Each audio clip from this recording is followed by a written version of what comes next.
మీకు తెలుసా? ఒక పావలా అంటే జపాన్ మార్కెట్‌ని దాదాపు 20% క్రాస్ అయ్యేటట్టుగా చేసింది. దాదాపు 1987 తర్వాత గత వారం రోజుల్లో అంటే ఒకే ఒక వారం రోజుల్లో ఆగస్ట్ 1 నుంచి 5 లోగా జపాన్ యొక్క మార్కెట్ దాదాపు 20% ఇరోడ్ అయిపోయింది. దీనికి కారణం అక్కడ గవర్నమెంట్ ఒక 25 బీపీఎస్ అంటే మన భాషలో 25 పైసలు ఇంట్రెస్ట్ రేట్‌ని పెంచింది. అయితే 17 సంవత్సరాల తర్వాత ఇంట్రెస్ట్ రేట్లు పెరిగితే ఎకానమీకి పాజిటివ్‌గా ఉండాలి కదా! ఇది ఎందుకు నెగెటివ్ అయ్యిందని చెప్పి మనం అనాలిసిస్ చేయడం అనేది చాలా ఇంపార్టెంట్. సో, దానికి సంబంధించి వివరాలైతే ఇప్పుడు నేను చెప్పబోతా ఉన్నాను. గత కొన్నాళ్ళుగా ఇన్‌ఫ్లేషన్ పెరగడం కారణం వల్ల చాలా మందికి సాలరీస్‌లో హైక్ లేదు. అండ్ ఈ ఇన్‌ఫ్లేషన్‌ని ఓవర్‌కమ్ చేయాలని అక్కడ గవర్నమెంట్ అనేది ఇంట్రెస్ట్ రేట్‌ని అయితే పెంచడం జరిగింది. ఇది ప్రతి గవర్నమెంట్ లేదా దేశం యొక్క సెంట్రల్ బ్యాంకు చేయవలసిన పని అనమాట. ఇన్‌ఫ్లేషన్ కంట్రోల్ చేయాలి అంటే ఇంట్రెస్ట్ రేట్లు పెంచాలి లేదా తగ్గించాలి. కానీ ఇక్కడ ఏం జరిగిందంటే జపాన్ లాంటి దేశంలో ఇంపోర్ట్ కాకుండా ఎక్స్‌పోర్ట్ ద్వారా బిజినెస్ అనేది ఎక్కువ జరుగుతూ ఉంటుంది. లైక్ ఇక్కడ అక్కడున్న కంపెనీస్ బయట దేశాలకు ఎక్కువగా ఎక్స్‌పోర్ట్ చేస్తూ ఉంటాయి ఒకటి. రెండోది గత కొన్నాళ్ళుగా మీకు జపాన్ యొక్క యెన్ అనేది బలపడడం జరిగింది. దానికి తోడు ఇంట్రెస్ట్ రేట్లు పెంచడం కూడా ఈ యెన్ యొక్క విలువ మరింత పెంచింది.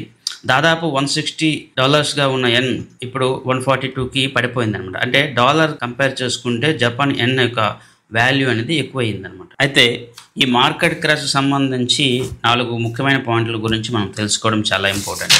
ఒకటి, యూఎస్ఏ డాలర్తో కంపేర్ చేసుకుంటే జపాన్ యెన్ యొక్క వాల్యూ అనేది పెరగడం. తర్వాత జపానీస్ మార్కెట్లో ఇదివరకు చాలామంది ఆ బ్యాంక్ నుంచి డబ్బులు తీసుకుని వచ్చి స్టాక్ మార్కెట్లో ఇన్వెస్ట్మెంట్ చేయడము, లేదా stock market related companies banks నుంచి తక్కువ ఇంట్రెస్ట్ రేట్లకి లేదా జీరో ఇంట్రెస్ట్ రేట్లకి డబ్బులు తెచ్చి బిజినెస్ చేసేవాళ్ళు. ఎప్పుడైతే జపాన్ బ్యాంక్ వాళ్ళకి ఇంట్రెస్ట్ రేట్లు పెంచారో వాళ్ళందరికీ క్యాష్ ఫ్లో అనేది ఇబ్బంది అవుతుంది. మరో ముఖ్యమైన పాయింట్ ఏంటంటే జపాన్ సంబంధించిన చాలా మంది కంపెనీస్ కానీ investors USA related tech related stock లో ఎక్కువగా ఇన్వెస్ట్మెంట్ చేయడం, యూఎస్ఏ మార్కెట్ లో ఇన్వెస్ట్మెంట్ చేయడం అనేది గత కొన్నాళ్ళుగా జరిగింది. ఎప్పుడైతే ఇంట్రెస్ట్ రేట్లు పెంచారో ఇప్పుడు ఆ ఇన్వెస్ట్మెంట్స్ తగ్గొచ్చు లేదా ఫర్దర్ గా ఉండకపోవచ్చు అనే ఒక నెగిటివ్ ట్రెండ్ అనేది ఎప్పుడైతే కనిపించిందో యూఎస్ఏ మార్కెట్ లో కూడా మనం క్రాష్ చూసాం. సో ఇవన్నీ మనం అర్థం చేసుకోవడం చాలా ఇంపార్టెంట్. అండ్ ఇది కేవలం 25 పైసా లేదా పావలా ఇంట్రెస్ట్ రేట్ అని మనం అనుకోవచ్చు, కానీ ఇవి కొన్ని ఎకానమీస్ని తలకిందులు చేసేస్తే మార్కెట్ని ఎక్కడికో తీసుకెళ్ళిపోతాయి. అయితే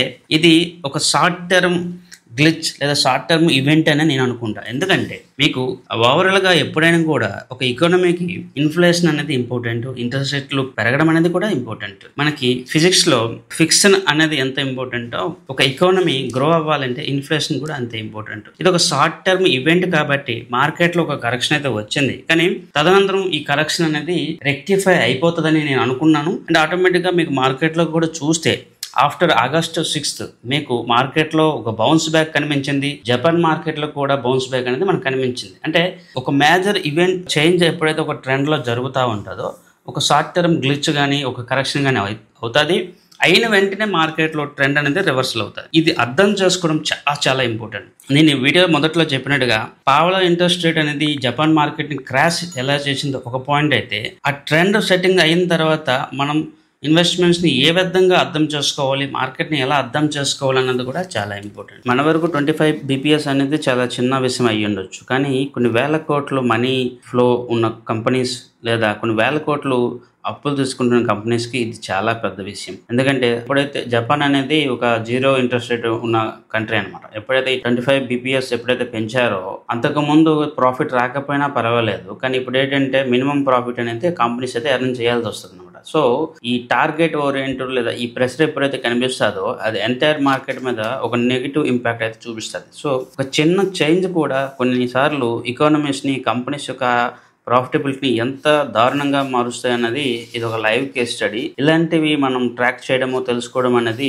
యాజ్ ఏ ఇన్వెస్టర్ మనకి అది చాలా హెల్ప్ఫుల్గా ఉంటుంది. ఎకనామిక్స్ని లేదా మ్యాక్రో ఎకనామిక్స్ని మనం అంత తక్కువ అంచనా వేయకూడదు. ఇవి మొత్తం ట్రెండ్స్ని చాలా వరకు చేంజ్ చేసేస్తాయి. ఈరోజు చాలామంది మార్కెట్లోకి గత కొన్నాళ్ళుగా మార్కెట్లో ర్యాలీ చూసో లేకపోతే ఎవరో ఎర్న్ చేశారని చెప్పేసి వచ్చేస్తూ ఉన్నారు. కానీ ఈ మ్యాక్రో ఎకనామిక్స్ అనేది చాలా క్రూషియల్. ఎందుకంటే కొన్నిసార్లు కొన్ని ఎకనామిక్స్ కొన్ని కంట్రీస్ యొక్క ఎకానమీ కొన్ని సంవత్సరాల వరకు కూడా డౌన్ ట్రెండ్లో కానీ అప్ ట్రెండ్లో కానీ వెళ్ళిపోవడానికి అవకాశం అయితే ఈ మ్యాక్రో ఎకనామిక్స్ ద్వారా ఉంటాయన్నమాట. సో వీటిని ఎప్పటికప్పుడు మనం అంచనా వేస్తూ వాటిని చెక్ చేసుకుంటూ మనకు ఇన్వెస్ట్మెంట్స్ని ప్లాన్ చేసుకోవడం అనేది చాలా ఇంపార్టెంట్. సో అదే నేను ఈ వీడియోలో మీకు చెప్పదలుచుకున్నాను.